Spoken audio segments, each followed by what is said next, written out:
Diddy is in even more trouble this week. We're talking about a $100 million lawsuit, a Tupac connection that's resurfacing, and prison drama that's only getting worse. I'm ranking every single update on a tier list, and trust me, some of these are absolutely wild. Let's dive in. What's up, everyone? Welcome back to Bad Boy Weekly, Episode 4. If you're new here, this is where we break down everything that happened with Diddy over the past week. And let me tell you, this week has been absolutely insane. Here's how it works. We've got a tier list today. S tier means the update is super shocking and unexpected. A tier is wild, but believable. B tier is interesting, but honestly, we saw it coming. And D tier. That's just trash we already knew about. Before we start ranking, a quick background. I won't go into what Diddy did or why he's in jail, since that's already public knowledge. Anyway, Diddy has been locked up in a New Jersey jail for several months. He's facing serious federal charges, including racketeering and sex trafficking. Those are heavy charges. On top of music that he's dealing with multiple civil lawsuits from different people. His criminal trial is expected later this year. Now, most celebrities go quiet once they're behind bars. They let their lawyers handle things. Not Diddy.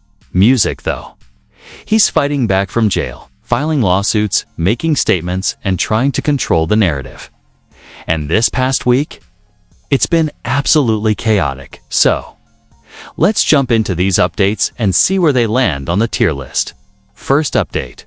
Diddy just filed a massive lawsuit against NBC Weir, talking $100 million. That's huge, even for someone like him. He's suing NBC Universal, Peacock TV, and Ample Entertainment. Music, what's this all about? NBC released a documentary called Diddy, The Making of a Bad Boy, and Diddy is calling it a shameful hit piece. He claims it's full of lies and unverified allegations, basically saying they made things up about him. Here's where it gets serious. Diddy submitted a sworn affidavit this week. That means everything he says is under penalty of perjury. If he's lying, he could face legal trouble. What did he say? He wrote, "I was not involved in the death of Kimberly Porter." That's Kim Porter, the mother of his children. For years, conspiracy theories swirled around her death. Now, Diddy is officially denying any involvement. But he didn't stop there. He also denied involvement in the murder of Christopher Wallace. That's the Notorious B.I.G., one of the biggest rappers of all time. He added that he had nothing to do with the deaths of Andre Harrell and Heavy D. These are all high-profile figures in the music world, and there's more. Diddy also addressed the freak-off party allegations. Under oath, he claimed he never used tapes to blackmail or extort anyone, and he denied any involvement with minors. These are heavy denials. Why is he suing NBC? According to his legal team, the documentary was rushed. NBC wanted to beat Netflix to the market. Netflix had a 50-cent documentary in the works, which ended up getting way more views. So NBC rushed theirs, and Diddy's lawyers argue this hurts the quality. Here's the kicker.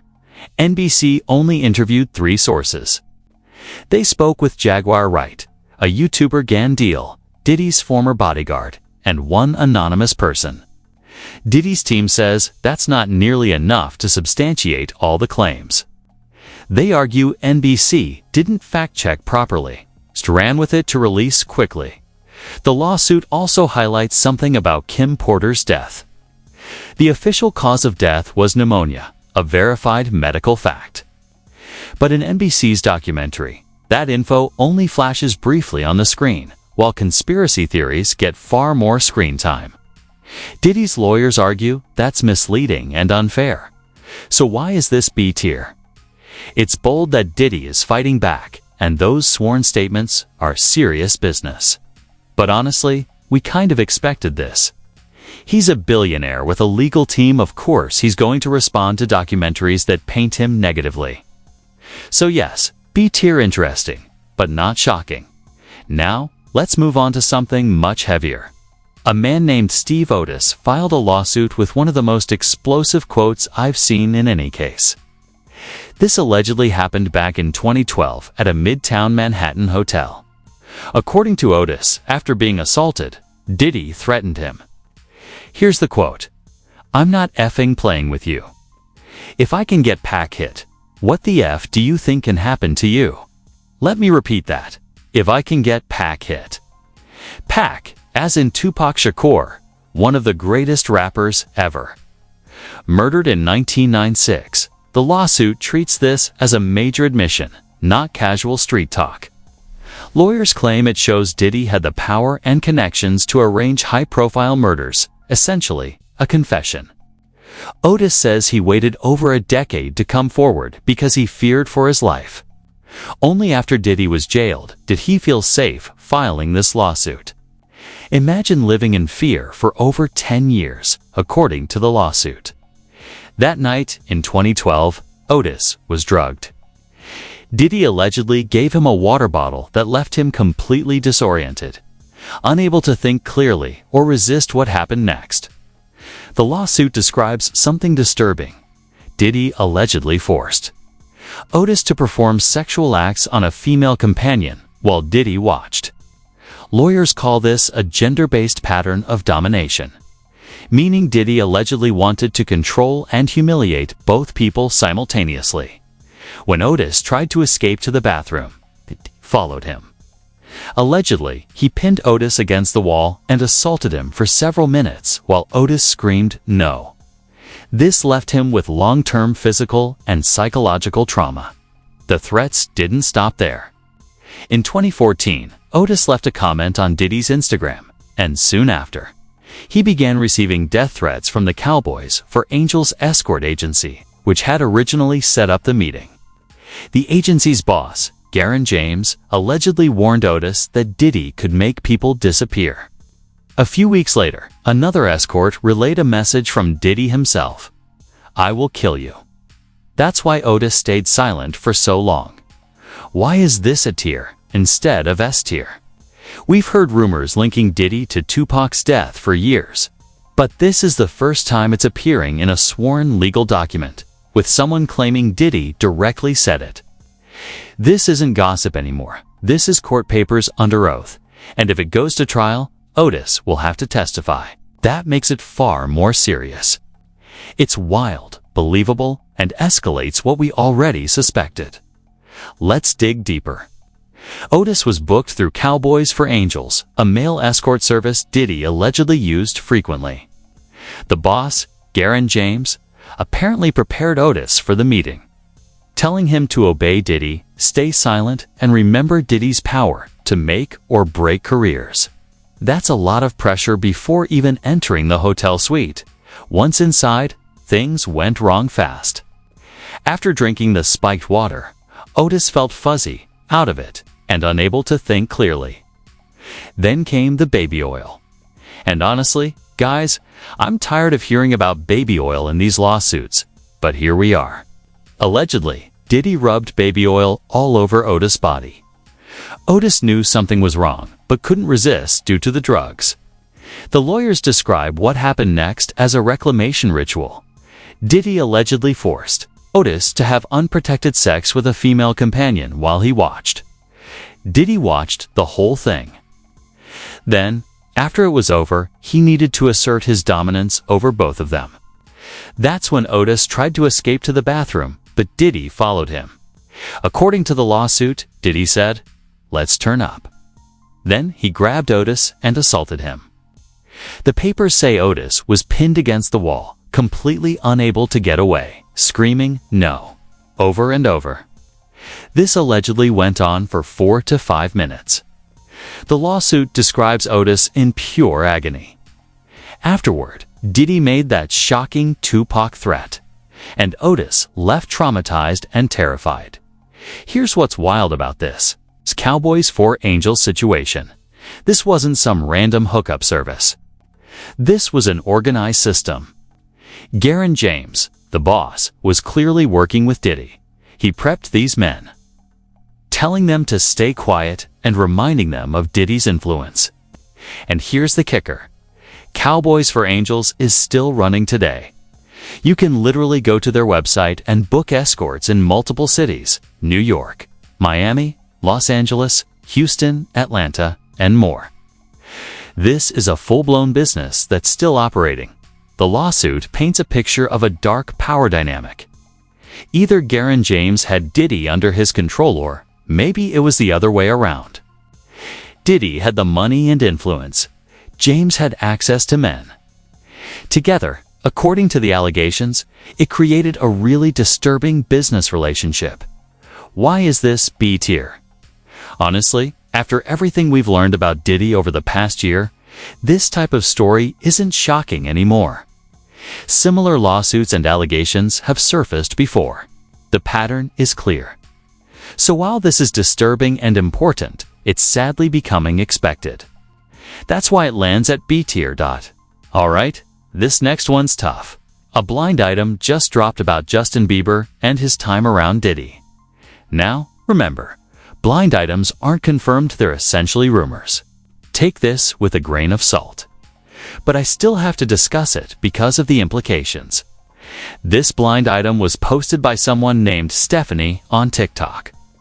Music, it references Justin Bieber and Diddy's freaky times back in the day. And here's a critical point. Justin was a child when he started hanging around Diddy. We've all seen those old clips, young Justin, maybe 14 or 15, at Diddy's house. Diddy talking about spending 48 hours with him, promising crazy stuff. At the time, people assumed it was just mentorship. Now, knowing what allegedly happened at Diddy's parties, those videos take on a completely different tone.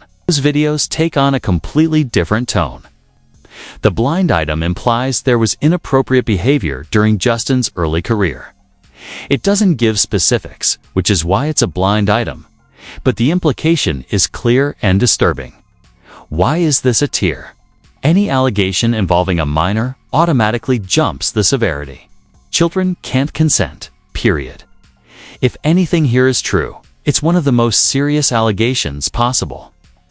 Justin has been open about his struggles with mental health, substance abuse, and feeling exploited by the music industry.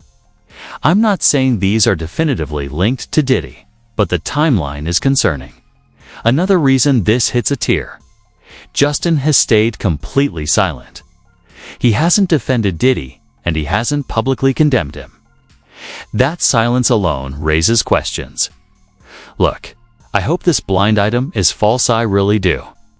But given everything else emerging about Diddy, it's hard not to wonder. It's horrifying, involves a child, and fits a pattern we're seeing. That's why it's a tier.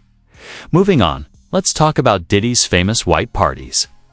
You know those legendary events where everyone wore white? Turns out there was a secret dress code no one talked about. A woman came forward on TikTok, explaining how it worked. She was required to wear a black dress while everyone else wore white. At first, she didn't understand why, but then she realized it was a signal. It indicated who was available for extras, meaning sexual activity beyond the party's surface-level fun. She describes what happened. She was drugged, felt numb and loopy, like a zombie, unable to control her body or think straight. Then men would walk by, notice her black dress, lift it up, and attempt to sexually assault her. This was planned, not random chaos. Diddy and his team selected people to wear black, drugged them, and essentially offered them up as entertainment. On the surface, everyone else in white made it look classy and innocent. But the code system revealed who was targeted for sexual activity. This explains how these parties could start normally and then escalate. Why B tier? Because while these new details are shocking, we already suspected Diddy's parties were organized with signals and hidden codes. So while important, it's not completely surprising. Next update. Connections between Diddy and Jeffrey Epstein's network. This one gets deep. There's a theory that Diddy's network and Epstein's network overlap significantly. Think about it. Two New York billionaires running in wealthy, elite circles attending the same events. Do you really think they didn't know each other? Here's what makes it interesting. After Diddy's arrest, other high-profile figures started getting indicted. Mike Jeff, former CEO of Abercrombie & Fitch, and Eric Adams, the mayor of NYC, were hit with charges. Coincidence? Maybe, but maybe not. Quick breakdown. Mike Jeff got his CEO role from Les Wexner, who owned LBR's parent company of Abercrombie, Victoria's Secret, and more. Wexner's money manager was Jeffrey Epstein, and Wexner even left his estate to him. Epstein and Wexner were extremely close. Mike Jeff, after being arrested on sex trafficking charges, was held in the same jail as Diddy. Then suddenly, Jeff claimed he had dementia. The court ruled him unfit for trial, and he walked free. People are suspicious. Dementia doesn't just appear that fast, right after your arrest, in the same jail as Diddy. The theory: these powerful men are connected, using similar systems, and protecting each other. Some believe Diddy is cooperating with authorities, which is why other arrests are happening. Others think elites are trying to silence Diddy before he talks. We don't know the full truth, maybe both are partly true. What's clear? These New York power players, Epstein, Wexner, Jeff Diddy, move in the same circles with the same networks. This looks systemic, not isolated, which is why it's a tier. It's terrifying. Quick note before we wrap. Someone did a deep dive into Diddy and the Kardashians. Hidden video footage shows Kim, Khloe, Kourtney, and Kris Jenner attending multiple Diddy events. They had business and social connections, not just casual encounters.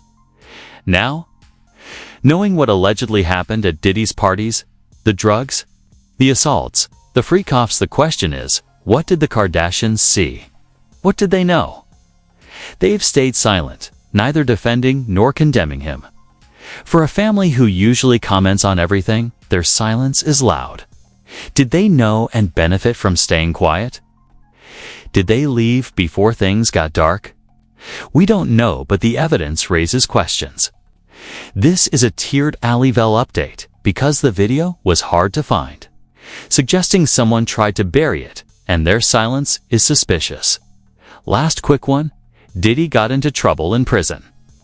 His release date was pushed back a month, from May 2028 to June 2028, because he broke prison rules.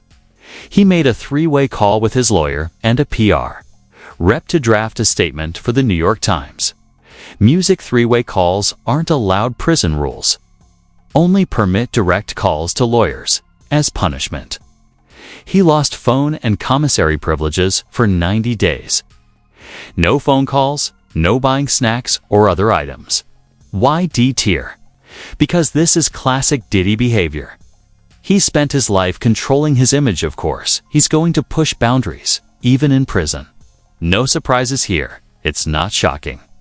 It's not surprising. It's just Diddy being Diddy. So yeah, that's D tier boring, expected. Moving on. Music now. This last update. This one's definitely S tier. We're talking documentary warfare, and it's getting petty, like next level petty. Music, here's what's going on.